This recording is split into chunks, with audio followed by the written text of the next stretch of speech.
एक गोपी ने दूध में बढ़िया मिश्री डाली और मिश्री डाल करके दूध औटा करके दूध को जमा के दही बना दियो, मिष्टी दही, मीठो दही जमायो। और मीठो दही जमा करके गोपी ने ऐसी जगह रखो कि लाला को मिलेगा ही नहीं। कहाँ रखो?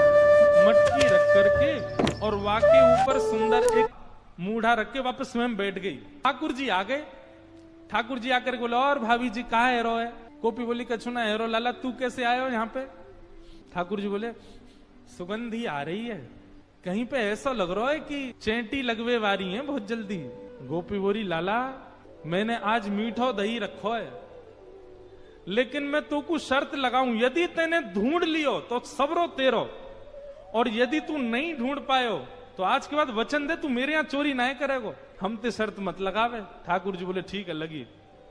इतने में ही भगवान ने कहा कियो, ग्वाल बाल सब संगे हैं, सब ग्वाल बालों को इशारा किया। क्या इशारा किया? बोले, शाम का समय हो गया है, गैया दोहने का समय हो गया है, बाहर जाओ और गायों के सब बछड़ा बछिया खोल के भाग जाओ, सबरो दूध बछड़ा बछिया पी जाएंगे, दूध काटवे को मिलेगा ही ना। इतने में ही सब ग्वाल बाल आए, अरे गोपी तू यहां बैठी है, मां तेरी गैयान को सबरो दूध पी गए बछड़ा बछिया। गोपी ने आयो आकर के मुझसे बोलो, भाभी जी क्या कर रही हो?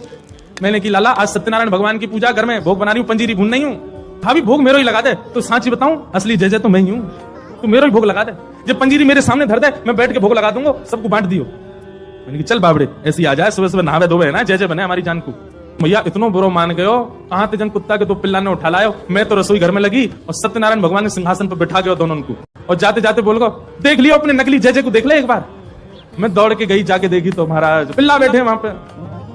ऐसा होता मेरो पूरो पूजा घर बर्बाद कर गयो, फिर तो चौका लगाना पड़ो मुझे। सत्यनारायण भगवान कथा में आयो नहीं, फिर अरे कन्हैया क्यों ना आयो?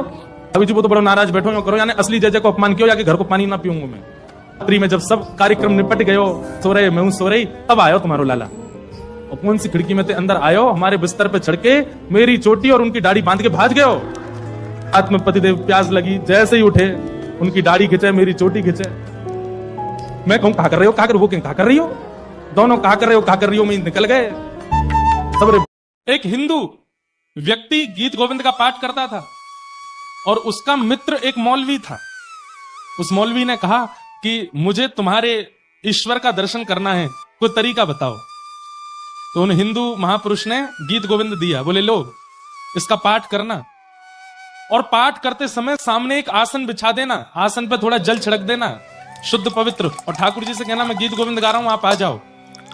मुस्लिम मौलवी गीत गोविंद का पाठ करते थे। 1 साल निकल गया, 1.5 साल निकल गया, आसन रोज रखते थे, लेकिन अभी तक अनुभव नहीं हुआ। एक दिन इतनी जल्दी में थे कि आसन रखना भूल गए, गीत गोविंद याद हो गया था।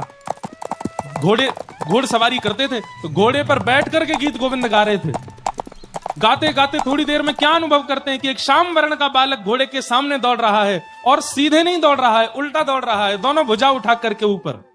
उल्टा दौड़ते हुए उस बालक को देख करके मौलवी ने अपना घोड़ा रोका, अरे बालक तुम कौन हो और ये उल्टे कैसे दौड़ रहे हो? ठाकुर जी कमर पे हाथ धर के बोले, रोज तो आसन धरे सामने, आज तेने आसन ना लगाया तो चल चल के तेरो गीत गोविंद सुन रहा। मौलवी तुरंत घोड़े से नीचे उतर गए, हाथ जोड़ लिए, दंडवत प्रणाम किया, बोले आप हिंदुओं के नाथ हो? नहीं, हम जगत के नाथ हैं, हम जगन्नाथ हैं।